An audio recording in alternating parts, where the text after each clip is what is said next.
revisábamos esos ramos que no hacían parte de ese retináculo flexor, tenemos que hablar un poquitico más de él. Solamente lo voy a tomar, lo habíamos explicado, habíamos intentado ir esbozando, es a esa aponeurosis que cuando llega al extremo inferior del antebrazo sufre una transformación, se engrosa y necesita, porque la función de ella es mantener los tendones apretaditos, mantener los tendones como ajustados, entre comillas. El problema es que además de tendones voy a encontrar otras estructuras vasculonerviosas que van a relacionarse con esa estructura, poneurótica que le digo, retináculo flexor. Y una de ellas es el mediano. Entonces necesitamos revisar eso. Todavía nos falta mucho para entender toda esta historia, pero estamos esbozando eso. El ramo superficial, que no lo contábamos, y habíamos revisado los 5 ramos del mediano. El primero que era motor, el segundo sensitivo, el tercero mixto, el cuarto mixto y el quinto era sensitivo, ¿cierto? Y la idea era ir entendiendo, a medida que iban pasando estas imágenes o esta parte de esta historia, es para ir entendiendo esas manchas que evitaron. Lo hicimos desde arriba y lo llevamos hasta abajo. A ver esa parte sensitiva, cuáles eran esos nervios y de dónde venían que estaban provocando ese tipo de inervaciones sensitivas. Entonces lo entendimos. Y la historia la habíamos dejado aquí, en ese ramo digital palmar común que se transformaba en digitales palmares propios, respectivamente para las caras mediales y laterales, tanto del tercero como del cuarto dedo. Y algo de más que hacía el quinto ramo.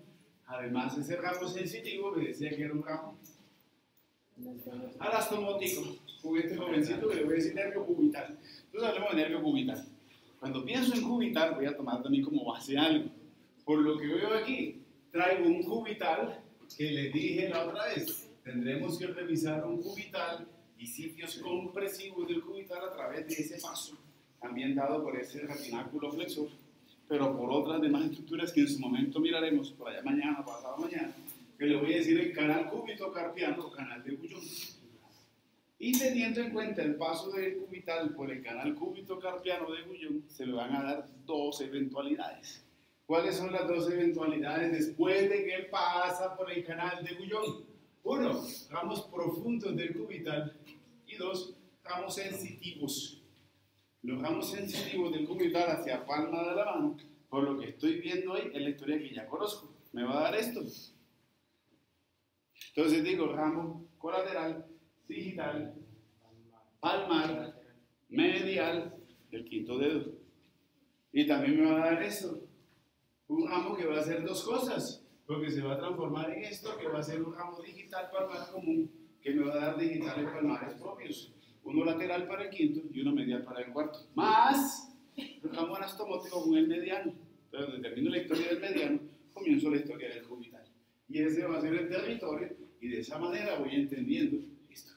Entonces, cuando les hablaba que algunos textos me mostraban el plano axial, la línea axial por el cuarto dedo, la línea axial puede variar de dónde se dé esa anastomosis. Entonces mediano y cubital tienen anastomosis sensitivas. Sí, para cuando vayan a hacer sus diagnósticos. ¿Qué pasa con el ramo profundo del cubital? El ramo profundo es un ramo motor. Se las voy a contar, pero estamos muy... Bueno, yo sé que ya revisaron eso, porque si revisaron huesos, tuvieron que haber revisado toda esta parte. Pero se las voy a contar, porque es un ejercicio que voy a hacer yo después. Cuando pienso en los ramos profundos del cubital, para palma de mano, motores, digo, 1, todos los músculos de la eminencia hipotenal. Después miraremos que tengo abductor digiti minimi, flexor digiti minimi brevis, opponens digiti minimi. Pues solamente quiero decir es músculos de la eminencia hipotenal, todos. Pero también me hablan de otros musculitos. Avancemos. Esto. El cubital se va a encargar de todos los músculos interóseos. O sea, los músculos interóseos son los músculos, ya los habíamos hablado, ¿cuáles son los espacios interóseos? Los espacios que están entre los metacarpianos. Son 4 dorsales y son 3 palmares. Entonces, todos los músculos interóseos, sean dorsales o sean palmares o molares, van a tener inervación por nervio cubital. Y la tercera participación motora que le voy a poner al cubital en palma de mano es para 2 músculos que se encuentran en la eminencia tenar. Y para la eminencia tenar, que me lo está mostrando, es esta voy a encontrar inervación del cubital para este musculito triangular, que es el aductor pollicis. Y para la cabeza profunda de este jovencito que estoy viendo ahí, mire, una cabeza superficial y esto que está aquí es una cabeza profunda y estoy viendo cómo está llegando el cubital. Cabeza profunda del flexor pollicis brevis. Listo, eso lo necesito para hacer diagnóstico, para encontrar a mi paciente toda su sintomatología que después se verá en esos problemas motores. No quiero más del cubital, con eso lo tengo listo. ¿Qué más necesito del cubital? Otra historia. Esto es la mujer en cadáver. Hay un ramito del cubital que no tiene nada que ver con este retináculo flexión ni con el canal de Guyon. Es un ramo dorsal superficial del cubital. En el tercio inferior del antebrazo, en su cara anterior y dirigiéndose hacia posterior, aparece un ramo del nervio, perdón, por aquí aparece, en esta vista posterior, originándose en anterior y en la porción lateral del antebrazo, nacen dos nervios. Uno, o aparecen, emergen, porque los nervios nacen arriba, emergen, uno por la cara lateral que va a ser el nervio radial y este que viene por la cara medial que va a ser el nervio cubital. Los dos son ramos dorsales que van a ser sensitivos, uno del radial y otro del cubital. Entonces la historia sensitiva del dorso, lo mismo, tratando de entender esto que ya me plantearon, lo del mediano ya lo había solucionado. Habíamos dejado esta historia a nivel de la falange proximal del segundo, del tercero y del cuarto dedo a un mediano que tenía que estar dando dos ramos y debe ser un ramo anterior y un ramo posterior. Eso lo teníamos solucionado. Entonces, ¿qué pasa con mi cubital? El cubital hacia la cara dorsal me dice que va a dar tres ramos. Los tres ramos es un ramo medial, un ramo intermedio y un ramo lateral. ¿Qué hace el ramo medial del cubital? Se va a transformar en esto que tengo aquí. Vuelve la misma historia. Un ramo que va a ser digital, colateral, dorsal, medial para el quinto dedo. Un ramo intermedio. El ramo intermedio te dice que va a dar esto. Un ramo digital dorsal común que se va a transformar en ramos digitales dorsales propios. Uno que será lateral para el quinto y uno que será medial para el cuarto dedo. Ese es el ramo intermedio. Y el ramo lateral va a ser un ramo anastomótico con el radial. Y de ese ramo anastomótico nace un nervio. Ahí está jaladito porque Néter ahí metió el instrumento, pero va por aquí. Y es este que viene aquí, pero debe estar aquí. Un ramo digital dorsal común. Y el ramo digital dorsal común se está transformando, se va a transformar en ramos digitales dorsales propios, que serán laterales para el cuarto y serán mediales para el tercer. Listo. Esa es la historia sensitiva, esa es la disección que quiero. Ahora acuérdense, disecamos para encontrar cosas anatómicas, no variables. Alguien me preguntaba que quería disecar a buscar variables. No, buscamos la anatomía, las variables son las que aparecen. Porque entonces ese concepto, ¿quieren anatomía? No, pura variable, no. Buscamos todo lo que vemos aquí en teoría, que si aparece alguna variable la fotografiamos. Pero esa no es nuestra intención. La intención es ver anatomía. Lo normal, ustedes se van a enfrentar. Del radial, como nervio superficial, sensitivo hacia la región dorsal, voy a revisar tres ramos. Pero no me gusta esta imagen, parcialmente. Quiero mirar qué está sucediendo con esos ramitos. Me gusta más esta. Porque me está mostrando es que el radial le está dando un ramo lateral, un ramo intermedio y un ramo medial. Que el ramo lateral e intermedio del radial son sencillos, porque esos dos ramitos van a ser nervios digitales, colaterales, dorsales, uno medial y otro lateral, para cada una de las dos caras, tanto mediales como laterales del primer dedo. Y son ramos exclusivamente sensitivos. Entonces el lateral y el ramo intermedio fácil, no tiene problema. ¿Cuál es el complejo? El ramo medial. ¿Por qué? El ramo medial del radial me dice que existe, que viene por aquí. Y me dice que va a hacer tres cosas. Una de esas cosas va a transformarse en un ramo digital dorsal colateral, que será lateral para el segundo dedo. Que me va a dar un ramo digital dorsal común y que el ramo digital dorsal común se va a transformar en digitales dorsales propios. Uno que será medial para el segundo y será lateral para el tercer dedo. Y lo tercero que hace es el ramo anastomótico con el nervio cubital. Y tengo lo que voy a buscar hoy en disección, y esta belleza, vamos a llevar nuestra disección hoy, vamos a revisar hoy todo miembro superior, esperemos. Lo arterial, lo venoso, lo nervioso y lo muscular. Si revisaron huesitos, pues ya tenemos eso listo. Solamente vamos a ir hoy, ahorita vamos a ir más rápido en práctica que en teoría, pero vamos haciendo el ejercicio, no importa. Listo, ¿dudas o preguntas de esto? Ya termino ahí, mi parte nerviosa. Voy con lo muscular. ¿Figura? ¿Seguro? Última palabra. Muy bien. Eso lo vamos a ver allá en la práctica hoy. Pues vamos con musculatura. Vamos con musculatura. Bueno, canzoncito pero necesario. Vamos a ver músculos. Claro, uno ya lo vimos, los toracopendiculares posteriores. Ustedes verán que me voy a saltar algunas cosas. Pero voy a comenzar por esto que no hemos visto. Los toracopendiculares anteriores. Y simple y llanamente es quitar piel y tejido celular subcutáneo. Y después de la piel o debajo de la piel y tejido celular subcutáneo, empiezo con el primer musculito, a toracoapendicular anterior superficial, que va a ser el músculo pectoralis major. Pectoralis major. Problema con el pectoralis major. 1. P dice que él se va a insertar aquí. No tanto la inserción en externo, la inserción en cartílagos costales. Y la inserción en cartílagos costales me dice que son en los 6 primeros cartílagos costales. O sea, del primero al sexto. Entonces, ¿por qué está esta imagen aquí? Esta imagen muestra más abdomen que tórax o que región pectoral. Simple y llanamente por algo. Porque tengo este jovencito que se llama el músculo oblicuus externus abdominis.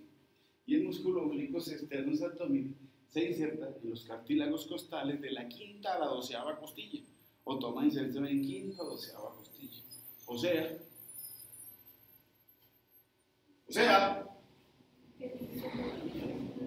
cuando reviso inserción de pectoralis major, debo revisar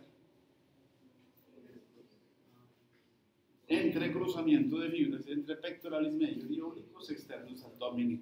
Cuando estemos en oblicuos externos abdominis, recordaremos inserción de pectoralis major. Por eso la teoría me los pone así. Y me combina músculos abdominales con músculos de la región pectoral por esa comunicación o por esa compartir quinta, sexta, séptima, quinta, sexta costilla y compartir con este jovencito que va de la quinta a la 12ª. Voy a las horas. Listo. Busquemos sus inserciones. Clavícula. 2 tercios anteriores del borde inferior de la clavícula. 2 a nivel del borde lateral del esternón. 3 a nivel de lo que es 6 primeros cartílagos costales. Y desde ahí me dice que va buscando un punto de inserción que va a ser el húmero. El húmero, si revisan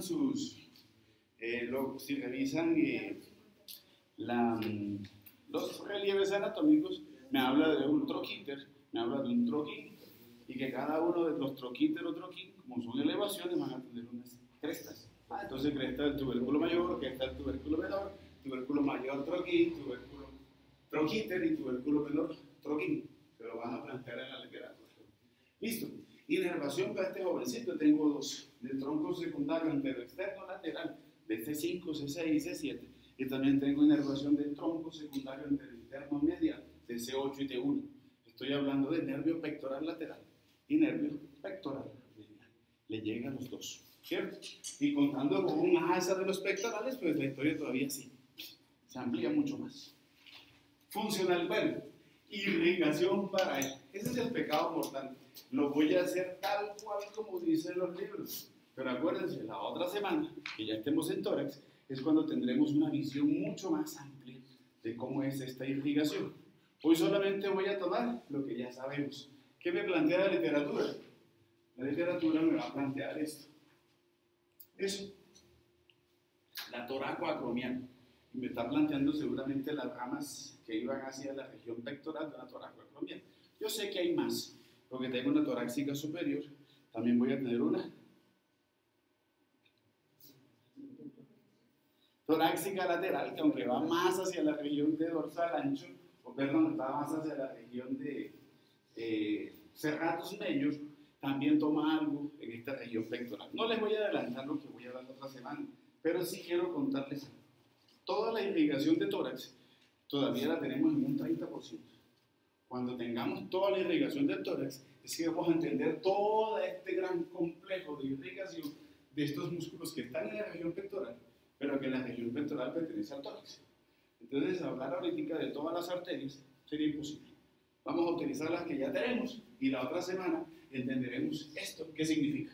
Porque ese pajarito de 2 palabras va a hacer una explosión neuronal en mi cabeza para entender toda la irrigación verdadera de la región pectoral, incluyendo tórax y región pectoral. ¿Listo? Entonces me perdonan eso, pero la otra semana ya sé a qué se refería. Entonces solamente tomaremos eso. ¿Cuál? Quiero más la rama torácica porque la rama acromial es la que va para arriba. Es la que va a dar los ramos claviculares, va a dar los ramos que van a ser deltoideos y los ramos que van a ser con destino a las articulares. Entonces todavía no la pongo, pero sí la rama torácica de la toracoacromial. Y eso, esa es la que menos me interesa a mí. La otra semana sabrán por qué. ¿Listo? Ténganlo ahí. Hay una parte de esa historia que les va a quedar debiendo, pero que la otra semana se las pago. Funcionalidad para él. 1. Es un músculo anteversor. Anteversor implica, mal llamado, como dicen en terquiflexión, pero eso ya lo habíamos solucionado desde el primer día, la primera clase. Ya les había contado de que ese término flexión, que es aplicable, lo voy a tomar como una anteversión y esto como una retroversión. ¿Listo? Muy bien. Ahora, ¿qué más me dice? Desde una posición de abducción, este jovencito me ayuda a la abducción. Y además me dice que rota medialmente el brazo. Pero también ustedes, yo imagino que los fines de semana se guindan así de un tubo y comienzan a ¿cierto? Entonces esa es la acción de trepar que le llaman, es básicamente elevar el tronco desde una posición fija superior utilizando brazos, pues utilizo también la región pectoral. Muy bien, listo. Ahora, queda un contexto y lo van a ver en fisiología respiratoria más adelante, sobre todo en la respiración forzada, se lo van a plantear como un músculo que tiene algunas propiedades inspiratorias que intervienen en la inspiración. Entonces seguimos llenando esa tablita que habíamos comenzado en cuello. ¿Listo? Bueno, segundo musculito, lo veo, origen, tercera, cuarta y quinta costilla, borde superior y ligeramente lateral, superlateral. Y se va a insertar en la apófisis coracoides de la escápula. Lo va a insertar en la cara medial y en su mitad anterior de la porción medial. 2 funciones para él. Si el punto fijo es en la coracoides, elevo a tercera, cuarta y quinta costilla. Es inspiratorio, accesorio. Sigo llenando la tabla. Segundo, si el punto fijo es a nivel de costillas, llevará a la coracoides hacia abajo y la lleva hacia medial. Y llevar coracoides hacia abajo y hacia medial, descender la coracoides, ¿qué hago?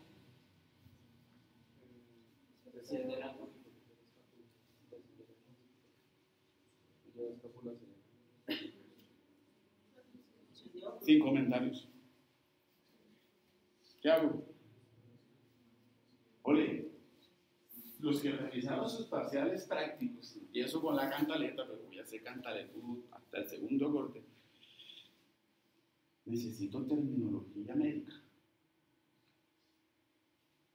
Encontré unos términos que pareciera que no sé, sin desmeritar a nadie, pero me están teniendo un lenguaje no médico. Posible que después de pasar por anatomía sigamos teniendo un lenguaje ahí todo. Voy a decirlo de una manera, pero no quiero que se entienda así. Un lenguaje vulgar, pero el lenguaje vulgar para mí no es de vulgaridades, de cosas de esas, sino que un lenguaje no propio de un estudiante de medicina. Entonces, ojo con los movimientos. ¿Listo? Porque ya lo vimos. Entonces, ¿qué hago con esto? Hago protracción de los hombros o protrusión de los hombros. Luego los hombros hacia adelante. Con un ligero descenso que también implica que el descenso de la escápula implica también un descenso de los hombros. Entonces, ligero descenso, pero más la protracción de los hombros. ¿Listo? Ahora, inervación para esto. La irrigación va a tener un problema menos menos complejo que de pronto cuando mido la parte de inervación. Cuando mido la parte de la irrigación, tengo el problema de lo mismo que hablábamos ahorita. Es un músculo que está en el tórax y me falta revisar ramas perforantes de arterias intercostales. Entonces voy a tomar lo más común, lo que me dice la literatura. ¿Qué es lo más común? Sigo teniendo a la toracoacromial y me la plantean como la gran arteria responsable y después miraremos que es solamente una parte de la historia. Entonces, para pectoralis mayor y minor, tengo la rama torácica de la toracoacromial. Como que pareciera que es la única, pero hay más. ¿Listo? Bueno, funcionalidad. No se les olvide algo, el movimiento a nivel de miembro superior, el movimiento a través de los hombros y a su vez la parte inspiratoria. Y si miro su inervación, voy pensando entonces en algo que revisábamos el viernes, cuando hablábamos de flejo braquial. ¿De dónde proviene la inervación? Nervio pectoral lateral. El nervio pectoral lateral. El nervio pectoral lateral es el nervio de pectoralis minor. Entonces estoy pensando en C5, C6, C7. Si tengo asa de los pectorales, pectoral, si pienso en el nervio pectoral lateral y también del pectoral medial, teniendo el asa de los pectorales. No teniendo asa de los pectorales, voy pensando en nervio pectoral medial más específicamente. Cuando está el asa, intervienen los dos. Si no hay asa, es el nervio pectoral medial. Listo. Muy bien. Tercer musculito, y se acabaron. Músculo toracoapendicular anterior, situado en el extremo inferior, 2/3 posteriores de la clavícula, insertándose en la unión de la primera costilla con el primer cartílago costal, va a ser el músculo subclavius. Con el subclavio me plantean una serie de funcionalidades. Yo quiero pensar en una, para mí, la más importante que tiene el subclavio. ¿Cuál me plantean los libros? Que fija a la clavícula. Una contractilidad que tenga el músculo subclavio hace que la clavícula se fije. ¿Y para qué fijo la clavícula? Para que otros músculos puedan tener un accionar sobre la escápula. ¿Cierto? Otro planteamiento, el que más me gusta a mí. Cuando hablo de ese fijar, pienso en un descenso. Y un descenso de la clavícula también implica tener una funcionalidad indirecta sobre la escápula. Entonces también hago descenso de la escápula, porque hago también descenso de esta articulación acromioclavicular. Listo. Eso es funcionalidad, descenso de hombros. Hay unos más importantes. Entonces, si hay otros más importantes con mayor volumen que hacen la misma función, hay una función mucho mejor del subclavius. ¿Cuál es? Bueno, esta no es la mejor imagen. Busquemos esta. ¿Qué pasará cuando se fractura la clavícula? Ole, voy pensando en desniveles, ¿no? Estos están así, están en desnivel uno anterior y otro posterior, o a la inversa. Pensando en que esto es clavícula y que esto es primera costilla. ¿Cómo es la disposición? ¿Están así? ¿O la clavícula está por delante, la clavícula está por detrás y la primera costilla? La segunda opción, ¿cierto? Una clavícula que está por delante y una primera costilla que está hacia atrás. Entonces, ¿qué necesito de una fractura a nivel de clavícula? Y cuando esté la presencia del músculo subclavio, ayuda a fijar los fragmentos, entre comillas. Ayuda a que los fragmentos o la parte muscular anexa a esta clavícula, en caso de fracturas, pensaré que debe ser más protector. ¿Qué es lo que menos quisiera yo de una fractura de clavícula? Que los fragmentos se vayan hacia afuera, que se vayan hacia adentro. Y se vayan hacia adentro, porque si se van hacia adentro, voy pensando en el grave problema que me va a significar esas estructuras vasculonerviosas. Acuérdense, clavícula, el cambio de los troncos primarios a troncos secundarios con sus ramas terminales. Y si no les preocupa eso, preocúpense por el paquete vasculonervioso subclavio axilar. ¿Cuándo deja de ser subclavio y cuándo comienza a ser axilar? Por la transición a nivel de clavícula. Entonces lo quiero más como eso, una referencia. No sé si lo vayan a ver después, pero tengan en cuenta, la presencia del subclavio le da cierta protección a ese paquete vasculonervioso. Para eso quiero yo más el músculo subclavio. Cada uno lo que rapa lo que quiera. Yo no lo quiero tanto para movimiento, pienso más en eso. ¿Cierto? ¿Tiene lógica? Sí, a veces los libros me cuentan eso, pero pensando un poquitico más con respecto a esa presencia de él. Irrigación, entonces pienso en la misma irrigación que le llega a la clavícula, que le vaya a servir al músculo subclavio. Entonces ahí sí, voy a utilizar esa arteria toracoacromial. Y de la toracoacromial, la rama acromial. Y de la rama acromial, la rama subclavial. Sí. El resto, sin comentarios. Inervación, C5 y C6. Ah, sí, nervio para el músculo subclavio.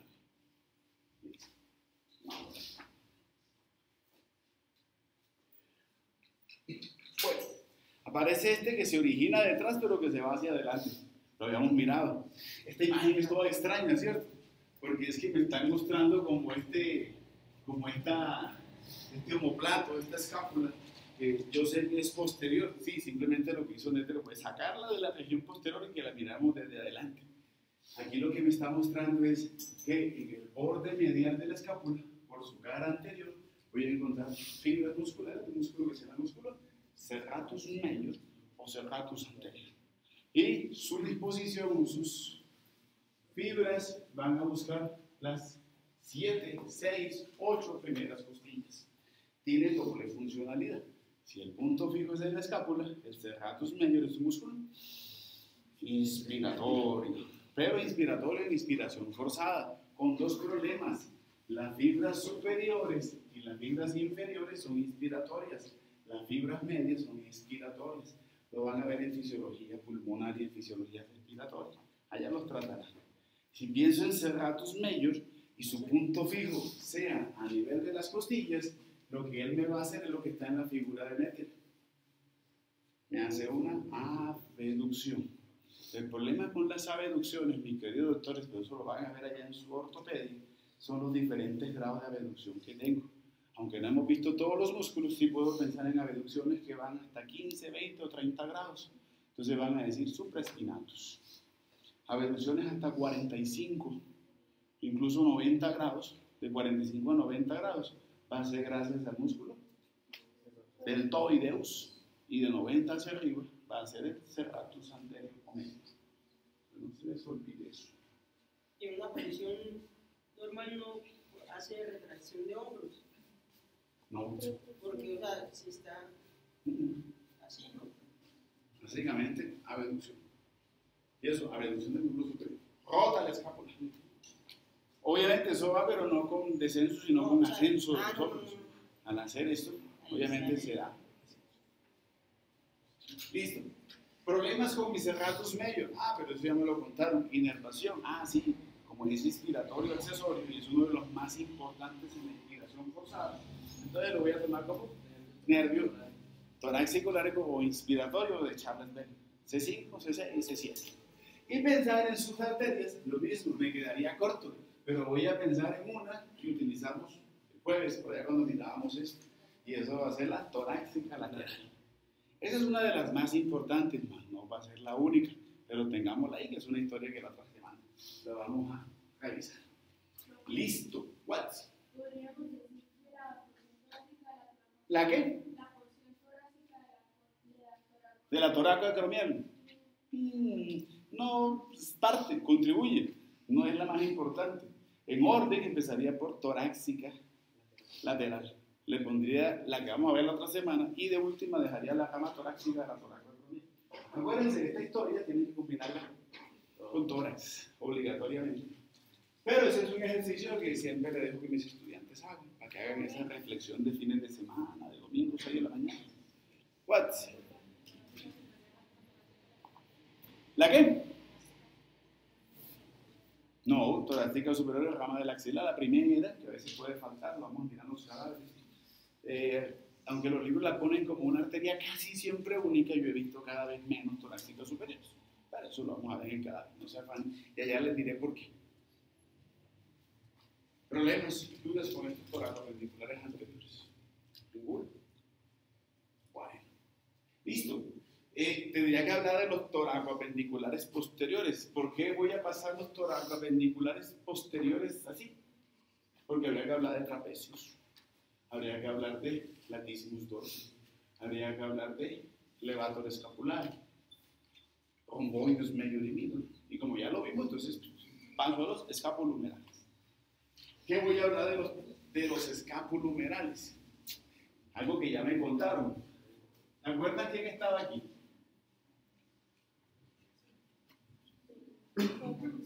¿Qué músculo estaba allá arriba que no estaba pintado? El trapecio. El trapecio me decía que se insertaba en espina de la escápula, borde superior, en el borde superior de la articulación acromioclavicular y en el borde superior del tercio posterior y superior de la clavícula. Ahora estoy viendo un musculito que está en la misma posición, pero por debajo. Entonces, lo que es espina de la escápula, articulación acromioclavicular y tercio posterior de la clavícula, hay dos músculos que actúan sobre esas regiones. Uno que está por encima, que es trapecios, y este que voy a hablar ahorita, que va a ser el músculo deltoideus, músculo que es multipectiforme. Y desde su forma multipectiforme, en esa disposición, desde la espina de la escápula, borde inferior, articulación acromioclavicular, borde inferior, y tercio posterior de la clavícula, borde inferior, busca, es como triangular, busca inserción en un punto que se encuentra ubicado en la cara lateral, tercio superior de la cara lateral del húmero, y se conoce como la tuberosidad deltoidea. Funciones de este jovencito. Las tres tipos de fibras van a hacer referencia a fibras anteriores, fibras medias y fibras posteriores. Fibras anteriores. Anteversión, rotación medial. Fibras medias, abducción. ¿Hasta dónde? 45 hasta 90 grados. Y las fibras que son posteriores harán lo contrario de las fibras anteriores. O sea que hago retroversión y hago rotación lateral. ¿Listo? Y para pensar en deltoides, pienso en el nervio del deltoides. Entonces pienso en C5 y C6. Pienso en los ramos que nacen del tronco secundario posterior, ramos colaterales o ramos terminales. ¿No leyeron plejo, cierto? Y eso que tienen base de neuro. Ramos terminales del plejo braquial, del tronco secundario posterior, que son dos, axilar y radial. C5 y C6, axilar o circunflejo. El circunflejo axilar es el nervio motor del deltoides. Listo. Irrigación.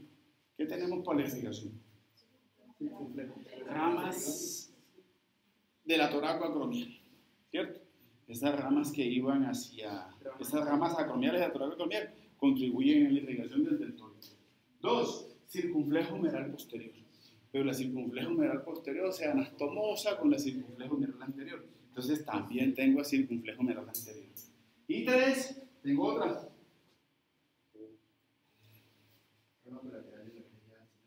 Notes. Y otra.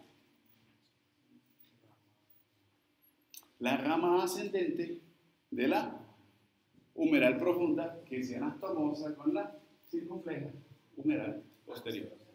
Entonces, círculos arteriales. Listo. Muy bien.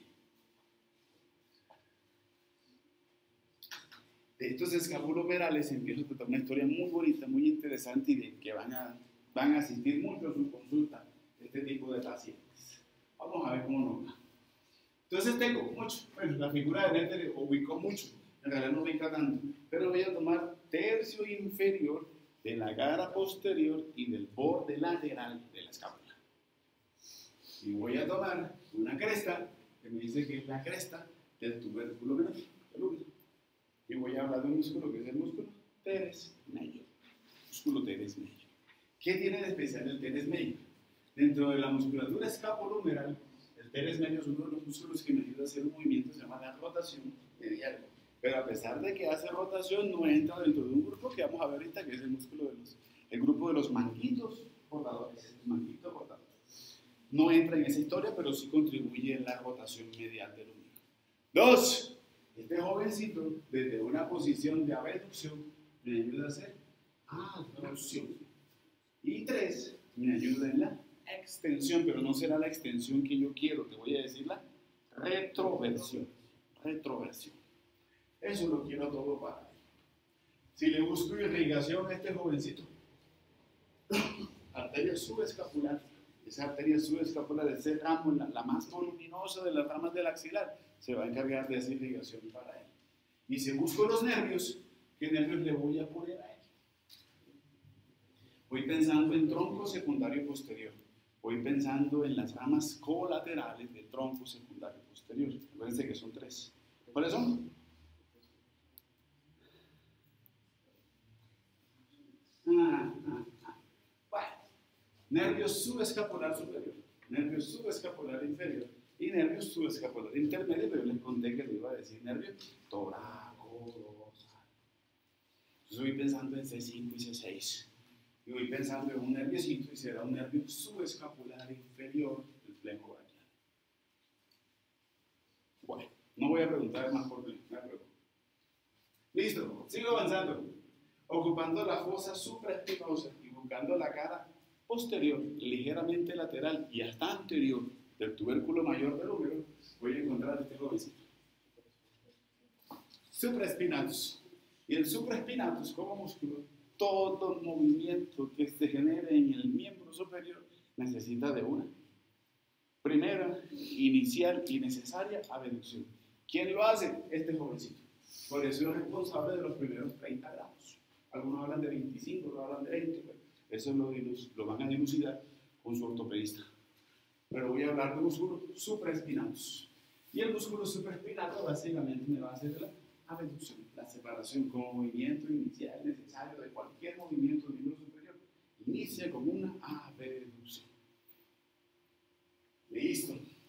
Si quiero ponerle la misma historia que tengo para él, la misma historia que tengo para acá, por eso que ya conozco de esto que viene por aquí, se me hace muy fácil buscarle la irrigación y buscarle la inervación.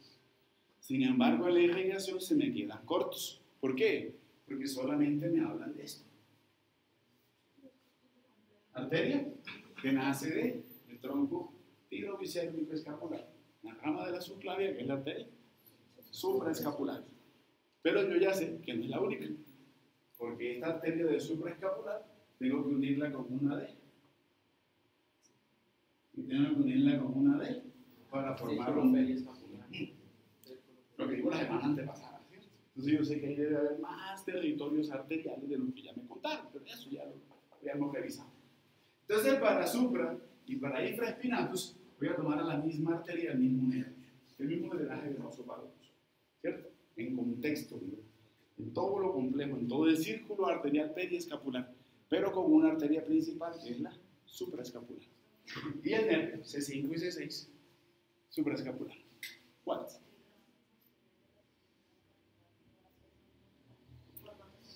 Todo eso, acuérdense, triángulo homotricipital. Va arteria y vena, circunflejo, escapular, axilar. Profundo, ay, no te lo pinto, Nete. Nete te ha debido ponerla por aquí, bien profunda con respecto a que es para distribuirse en la cara posterior de la escápula. Entiéndase fosa infraespinosa. Pero voy a tomar también, ¿cierto? Listo. Segundo jovencito. Músculo infraespinatus. Cuando empiezo a hablar del manguito rotador, voy a tomar al supraespinatus y voy a empezar con infraespinatus. Esa es la historia de 4 músculos que son manguitos rotables. El primero va a ser supra, el segundo va a ser infraespinatus. ¿Qué tiene el infraespinatus? Sí, también se inserta en el tubérculo mayor del útero. Va a ser un músculo rotador lateral del útero. Va a ser un músculo que me contribuye en la abducción del húmero.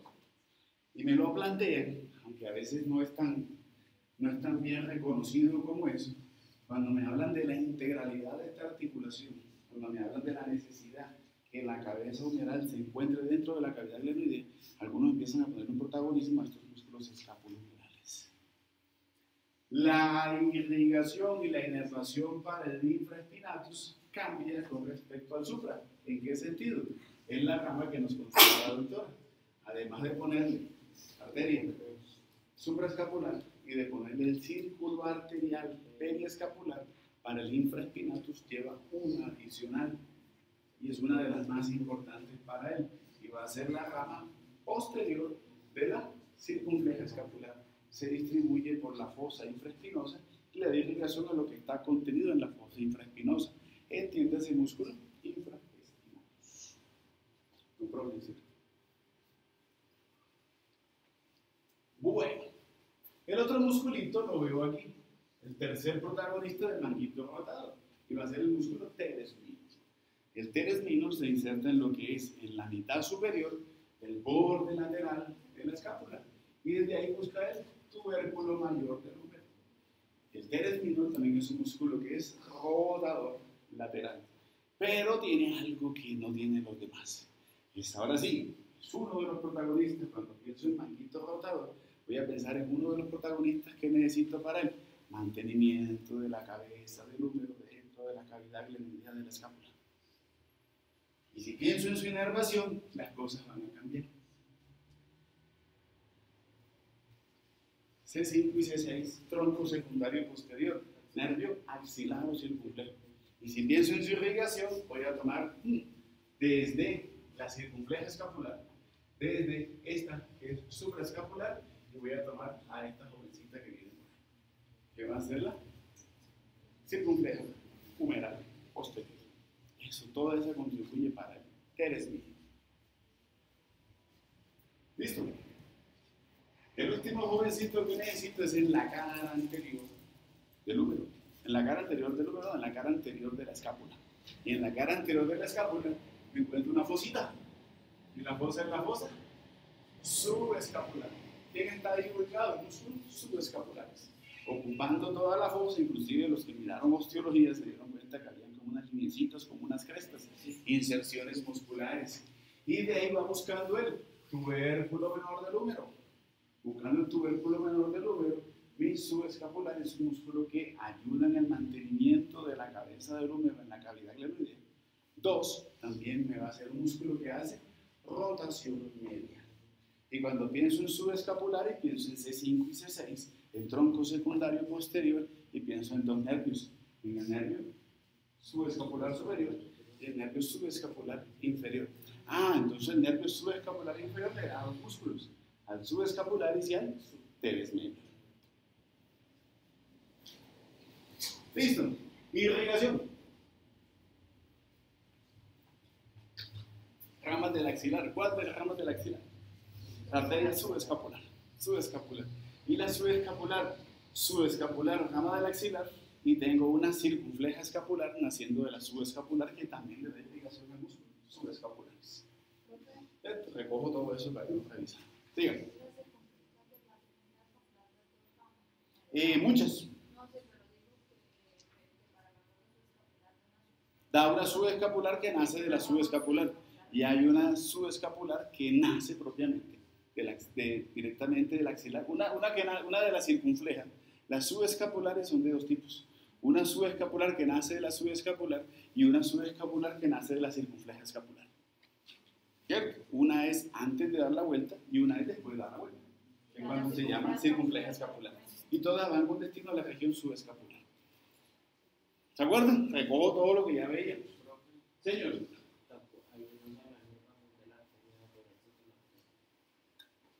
No, las intercostales. Algunas intercostales van a entrar ahí en ese protagonismo. Pero lo mismo, la historia se las multiplicamos la otra semana. Bueno, todo esto y toda esta función, acuérdense de algo. En últimas va a estar orientado en eso, pero debo tener muy claro la funcionalidad del manguito rotador. Es uno de los motivos de consulta, creo que más frecuente que ustedes van a tener. Exceso de peso, tirar el miembro cuando se hay una abducción o una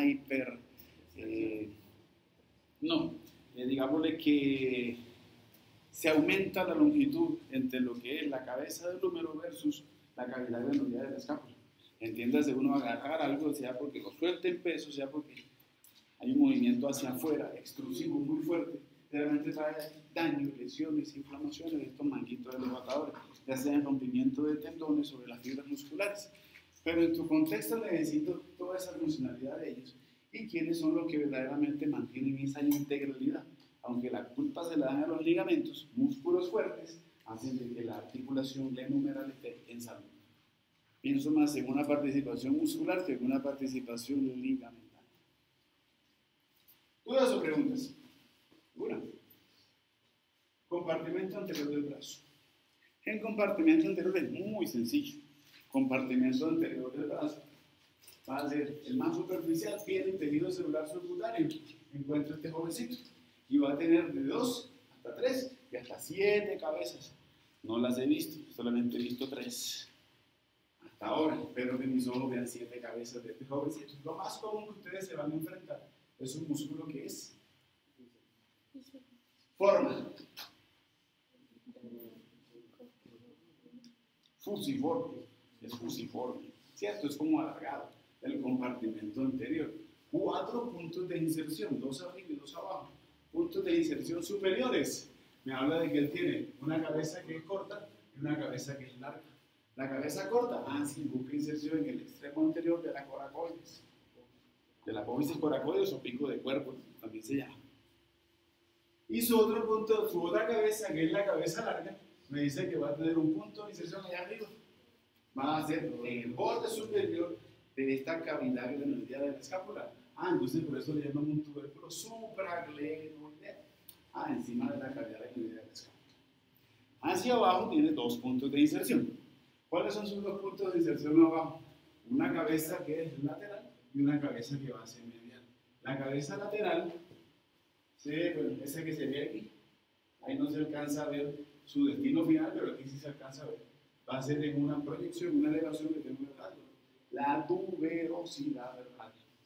Y esa es una inserción que es distal y es una inserción que es profunda, pero también y lateral.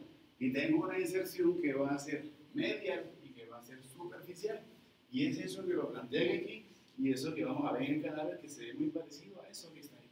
Es como una banda ancha poneurótica que se va a insertar o que se va a relacionar o que se va a fundir con una envoltura que tiene el antebrazo. ¿Entiéndase? Las envolturas. Fascia, una aponeurosis. Y esta aponeurosis antebraquial va a hacer, que no la veo, pero que es esa envoltura que tiene el antebrazo, hace de que esta jovencita se le llame una aponeurosis bicipital. Aponeurosis bicipital. Entonces la aponeurosis bicipital como inserción tendinosa medial distal del bíceps se funde con la aponeurosis antebraquial. ¿Para qué todo eso? Sí, porque se resulta que este jovencito voy a encontrarle funcionalidades. ¿Qué funcionalidad pongo al bíceps? Es uno de los músculos que va a ser importante en el movimiento de flexión. Flexión del antebrazo sobre el brazo. Sí, perfecto. Es un músculo que también me va a contribuir en el proceso de anteversión. Pero tengo un problema con él. Su inervación. Porque la inervación me dice que viene de C5, C6 y C7. Tronco secundario anterior externo lateral. Y eso para mí significa nervio musculocutáneo.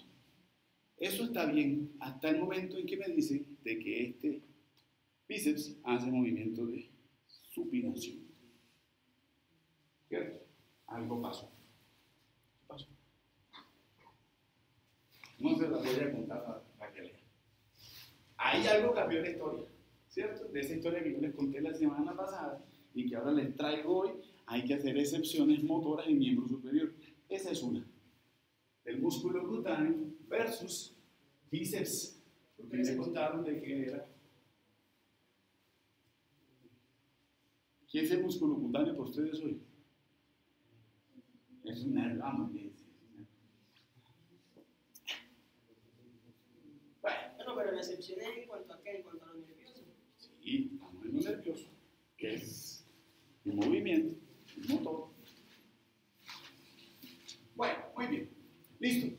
Saco del, acuérdense, el nervio del compartimiento anterior del brazo se llama músculo cutáneo, no tiene ningún problema. Avanzo en mi disección. Y ahora por debajo voy a encontrar este musculito. Me dicen que es el músculo brachialis. El brachialis se inserta en la parte anterior del húmero, pero es anterolateral. Porque también lo voy a encontrar por debajo una inserción que es anterolateral relacionada con este, que debe ser el deltoides. Y una inserción que tiene que va a ser por debajo, bordea, hace como un arco tendinoso a nivel de la tuberosidad deltoidea. Entonces la tuberosidad es anterolateral, el brachialis también tiene inserción anterolateral y algunas ligeramente posterior, los que ya revisamos hueso, a nivel de lo que es el húmero. Su punto de inserción me dice que va a ser por encima de la tuberosidad del cúbito. Va a ser en ese tercio superior de la cara anterior del cúbito, incluyendo a la apófisis coronoides del cúbito. Problemas con el virus. Cuando yo hago la flexión es el músculo más importante, lo voy a poner en ese contexto. No sé si voy a meter la pata en lo que voy a decir. Para mí es más importante el flexor. No porque sea el más fuerte en flexión, sino porque él es flexor en cualquier posición. Hagan el ejercicio. Si yo quiero levantar esta silla, si yo la quiero levantar así, está trabajando principalmente bíceps. Estoy en una posición de Alteración.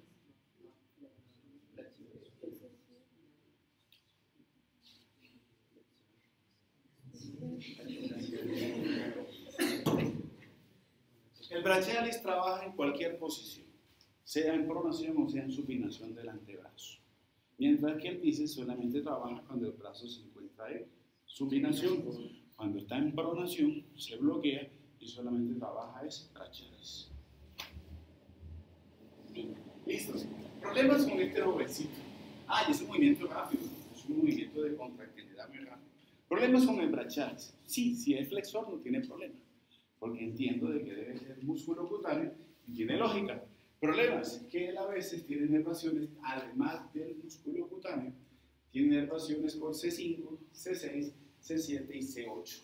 Entiendo ese nervio radial. Entonces comienzo a tener un problema a nivel del brazo, de nervios que no van de la mano con lo que me habían contado, que era lo más generalizado en los movimientos. Por eso debo revisar las excepciones sensitivas motoras, más motoras que sensitivas, son motoras. Esa es otra de las que necesito revisar.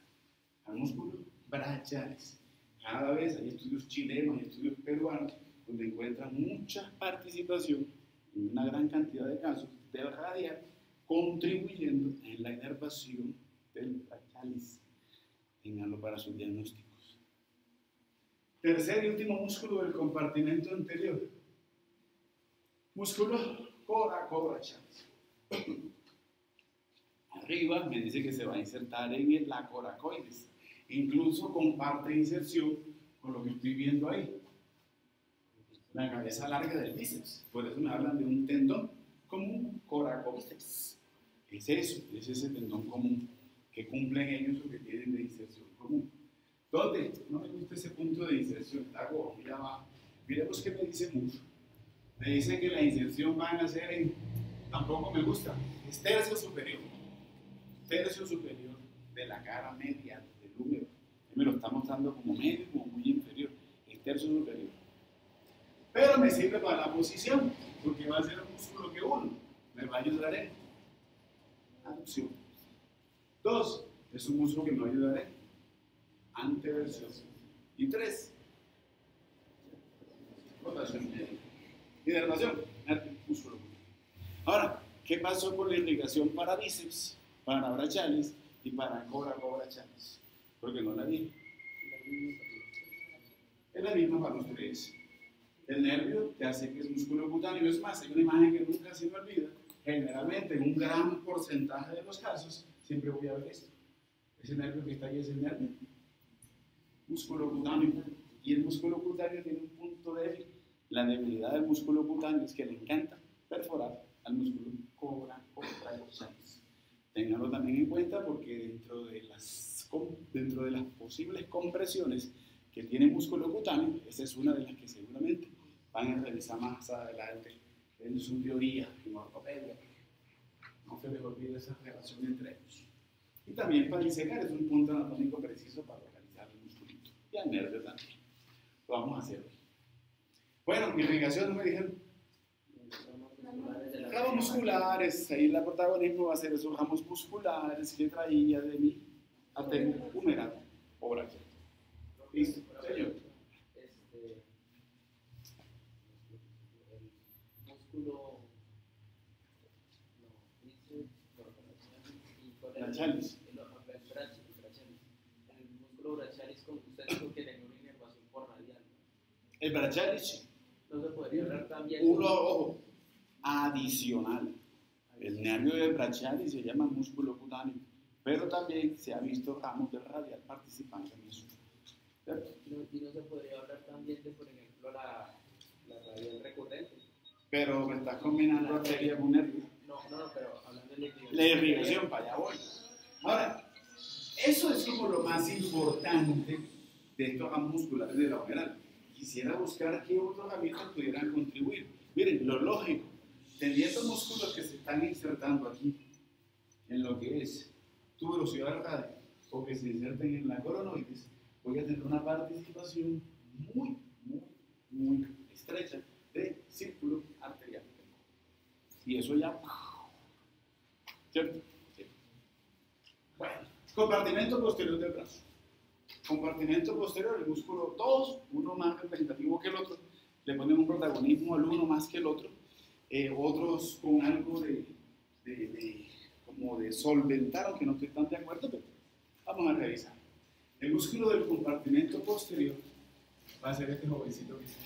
El músculo de tres cabezas, entonces va a ser el músculo tríceps brachii, por favor. Y el tríceps brachii, porque también tengo tríceps sural, pero necesito saber de qué me están hablando. El tríceps brachii me dice que tiene tres cabezas, no se alcanzan a ver las tres. Sin embargo, sí puedo referenciar esta. Una cabeza que va a ser la cabeza larga. Es el músculo del compartimento posterior del brazo. Cabeza larga.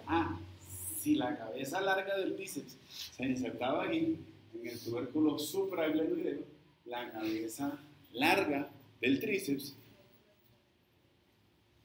si tengo aquí la cavidad glenoidea, esto debe ser el tubérculo infraglenoideo de la escápula.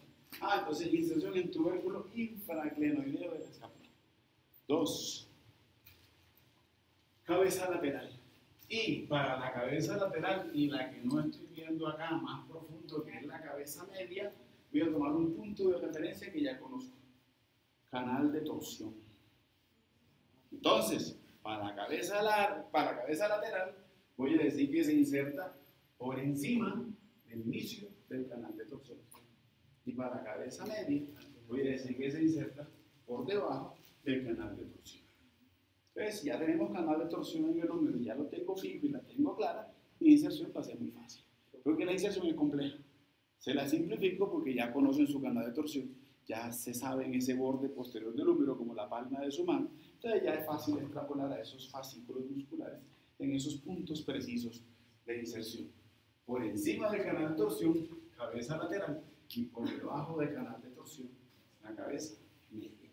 Las tres cabezas se unen y buscan un punto de inserción en común, que lo voy a buscar en un punto anatómico que representa la cara posterior del punto.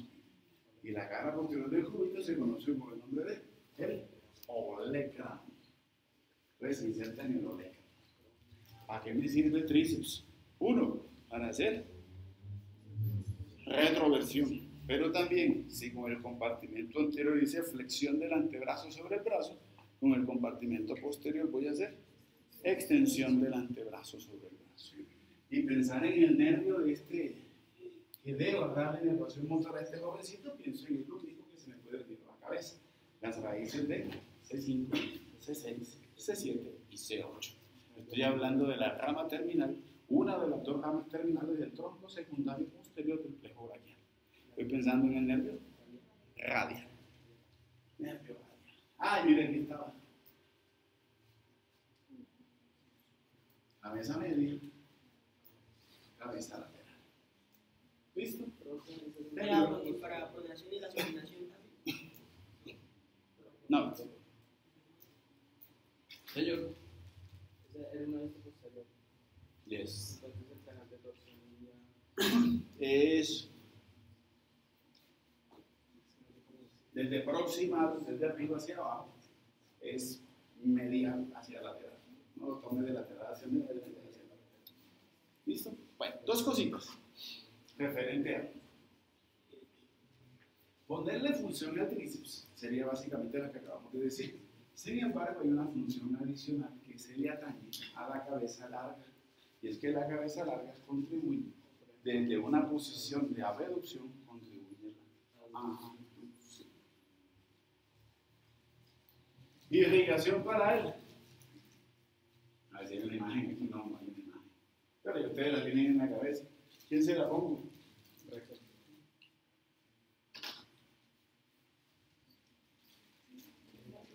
¿Cómo se llama esto?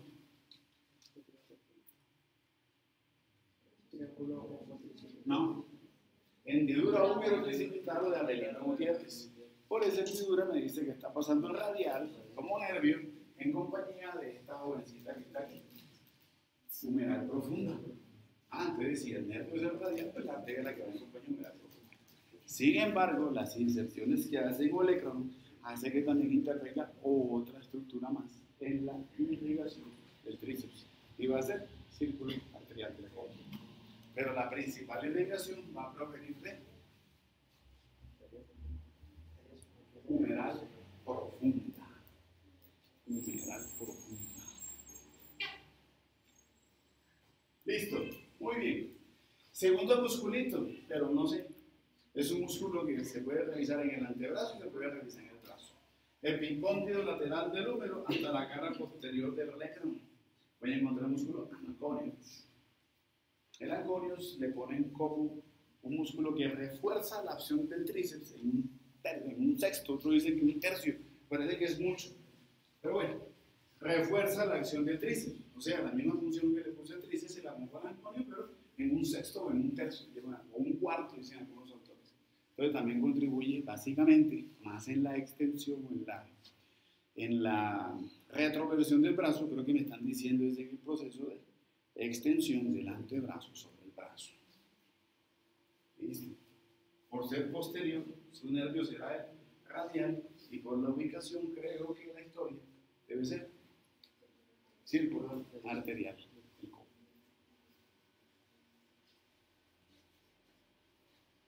Bueno. Listo, sigo avanzando. Límites del brazo. Hay algo importante que ojalá no se les olvide. Qué pena que esta salió aquí. Este corte que está aquí es el mismo que me está mostrando aquí. No le quité los nombres, se me ha olvidado, pero bueno, sí voy de referencia. ¿Qué pasa cuando quiero mirar los límites del brazo? Quiero mirar compartimento anterior y compartimento posterior. ¿Cuál es la estructura intermedia que me sirve para delimitar compartimento anterior del posterior? Voy a encontrar esto, que será la diáfisis humeral, pero debo hacer otro contexto. Lo mismo que hicimos en cuello, solamente que aquí va a ser más bonito. ¿Qué necesito? Piel, tejido celular subcutáneo, que ya me contó que se dice la capa areolar, ¿cierto? Tejido celular subcutáneo con grasa, encuentro ahí. Voy a encontrar a esto que va a ser la aponeurosis braquial, porque está envolviendo el brazo. Pero no solamente la aponeurosis se envuelve en su conjunto a todo el brazo, sino que la aponeurosis se introduce. Y cuando se introduce, tabica. Y el tabicamiento lo entiendo como una manera de individualizar. Entonces necesito individualizar fascículos musculares, pero también, después de que los individualizo, también tenerlos a todos en un solo conjunto. Por eso los síndromes compartimentales. Ya les conté que estos síndromes compartimentales pueden hacer amputar un miembro. Sépanlo diagnosticar en su momento. No se les olvide las aponeurosis y no se les olvide hacer la intervención oportuna de esos procesos compartimentales. Entonces, entender esto implica cómo, además de que la aponeurosis envuelve alrededor e individualiza, necesito que la aponeurosis en algún momento se fije en el hueso. Porque de esa fijación, de esa especialización, de ese engrosamiento que sufra esa aponeurosis, deberá formarme dos tabiques que sean los que me permitan utilizarlos como un punto para hablar de un compartimento anterior y de un compartimento posterior. Y eso se llaman los tabiques intermusculares, medial y lateral. Entonces la estructura intermedia profunda que me sirve de separación un compartimento anterior de un posterior se llama diáfisis humeral y se llama tabiques intermusculares mediales y laterales. De ahí hacia anterior tengo compartimento anterior y de ahí hacia posterior tengo el compartimento posterior del brazo. Estamos en contexto, ¿cierto? No problema. Límites. Se le acaba problema con los límites. Límites superficiales anteriores.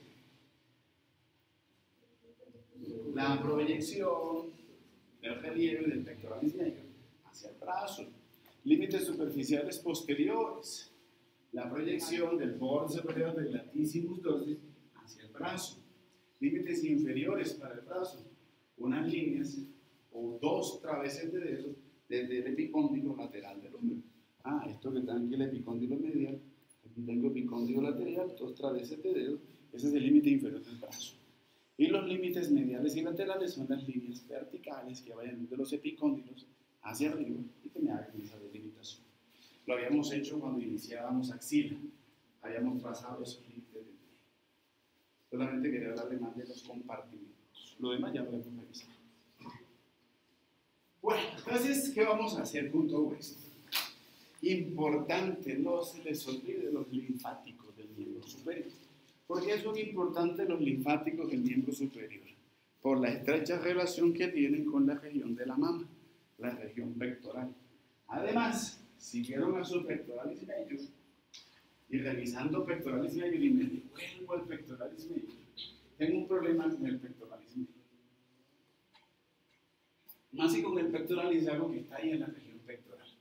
Cuando pienso en mama, la mama me dice que va a estar entre tercera y séptima costilla, aproximadamente. Hay diferentes formas de mamas, de tamaños, en fin, de formas. En promedio es eso. Pero la presencia de la mama, por lo que estoy viendo aquí, el tejido mamario, llámese tejido glandular, no solamente se ubica en la parte anterior y en la parte media de la mama, sino que, al igual que el músculo, que lo veo que se proyecta hacia lateral, parte de lo que es el tejido glandular mamario también se proyecta hacia la región lateral, como siguiendo esas fibras del músculo pectoralis major. Y esas regiones glandulares o esas porciones glandulares que se van hacia afuera, hacia lateral, se conoce como la cola axilar o la cola de Spencer. Cola axilar o cola de Spencer me hace pensar en eso, en ese tejido mamario que se proyecta hacia lateral. Problemas, es uno de los, o esa ubicación es la más frecuente para el cáncer de mama.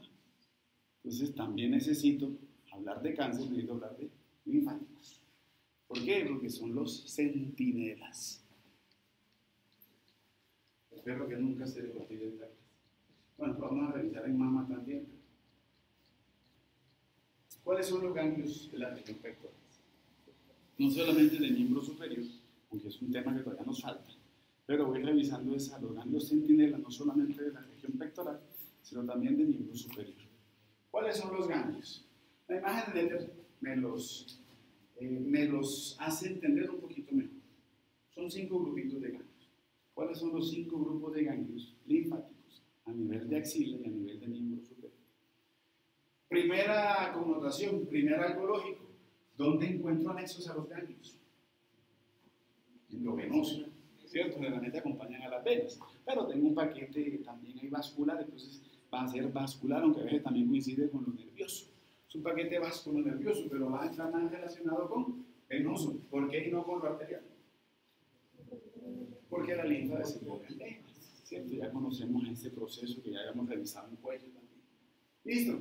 Ahora, por lo que me está mostrando aquí, voy a tomar primer grupo. El grupo de ganglios linfáticos de la región pectoral o axilares, como son conocidos, van a estar anexos o escalonados como una vena. Y esta vena que está aquí me dice que va a ser la vena subescapular. Entonces, grupo linfático subescapular. Y esos jovencitos se van a encargar de recoger la linfa, o van a ser los centinelas, de todo lo que es de la región supraumbilical hacia arriba. Anterior. Supraumbilical, anterior y superior.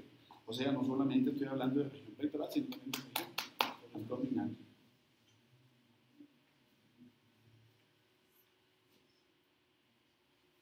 Grupo linfático mamario externo, mamario lateral.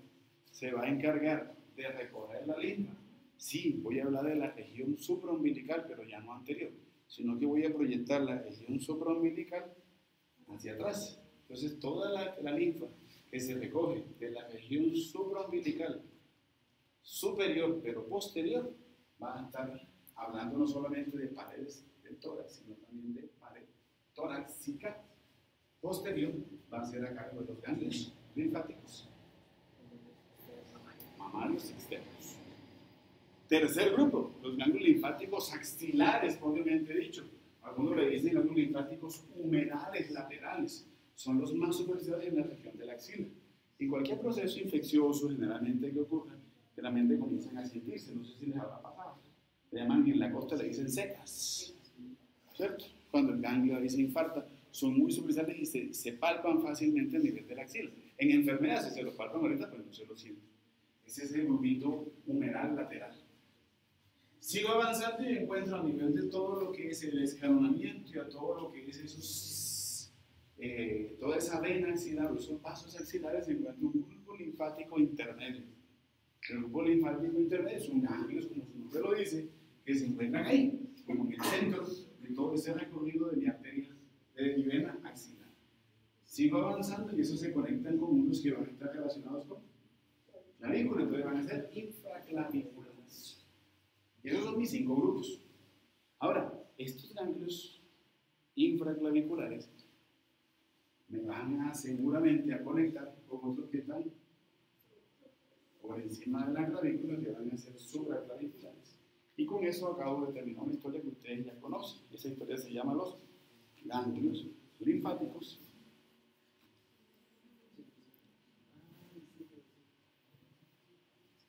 Y esos a su vez se conectan con los desembocando en lo que ya sabemos. No le voy a contar.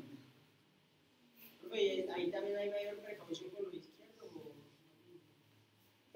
Lo que pasa es que hay más predilección por la mano izquierda que por la derecha, pero yo no le he encontrado anatómicamente ninguna explicación a eso. Igual puede suceder cualquiera de los dos lados. No solamente problemas infecciosos en miembros, sino pensando en esto. En mama revisaremos unos que van a ser periarebrales y unos que van a estar ubicados a cada lado del esternón, que van a ser paraesternales. Pero, por lo que veo, esa historia, miren, sube, se conecta con esto, que van a estar entre los dos pectorales, y esa historia se conecta con los. Entonces, por eso la región pectoral tiene mucho que ver con la región axilar y con miembro superior, y con esos ganglios linfáticos axilares. Uno, por la proyección de este tejido mamario hacia la región lateral, y dos, porque la linfa, por lo que estoy viendo ahí, los vasos se interconectan. Los vasos se están comunicando. No se les olvide las 3 corrientes, no se les puede olvidar. Yugular, subclavia, broncomediastínica. Eso es lo que le estaba preguntando ahorita. Acuérdense que eso lo tenemos hasta tórax. No se les puede olvidar, sino la historia se derrumba por sí sola.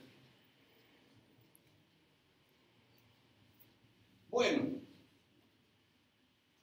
y todo esto me lleva entonces, ahora sí, van a hablar de algo que inicié cuando estaba en arteria axilar, pero que dije que no podía sino hasta que tuviéramos todos los músculos. Voy a hacer el siguiente ejercicio. ¿Cuál es el ejercicio? Una vista anterior, una vista posterior. Borde inferior del músculo, subescapularis, borde inferior del teres minor. Primero. Segundo, voy a tomar borde superior del teres medio.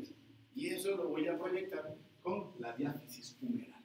¿Qué acabo de hacer? Formar un triángulo, el triángulo de los redondos. Pero cuando tengo el triángulo de los redondos, la historia es muy linda. Hasta que pasa alguien. La cabeza larga del tríceps. Y cuando la cabeza larga del tríceps pasa por el triángulo de los redondos, parte al triángulo y me deja 2 cosas. Me deja un huequito que va a estar delimitado por el borde superior del subescapularis, borde superior del teres minor, borde inferior del subescapularis, borde inferior del teres minor, borde superior del teres major y por el borde medial de la cabeza larga del tríceps. Eso se llama triángulo homotricipital.